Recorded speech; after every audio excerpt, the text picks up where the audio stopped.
So the way Shopify hired was it looked for people who had entrepreneurial inclinations or experience. They were self-starters because Shopify didn't have a lot of procedures or rules. You just had a culture, and that culture depended on people being self-starters.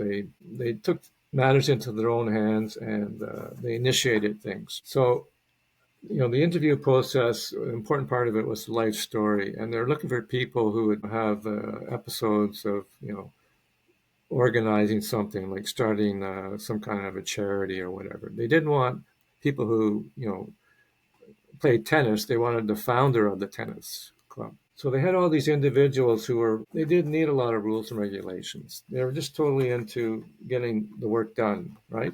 But on top of that, for the senior roles, like product managers and such, they like to hire a lot of founders of startups. A lot of them were ex-founders who had failed, but they found that these guys were pretty good because they had something to prove, and they had the experience of running a startup, but they wanted to prove they could do it.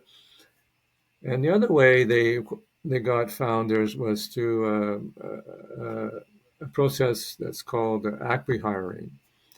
And what that means is they would go and acquire startups, the whole lot, the founder and the employees, and bring them inside Shopify and basically set them loose as if they were still a startup, but supported by Shopify. So basically, you could say Shopify was a collection of startups, and that's how it managed to maintain this kind of culture as it scaled up.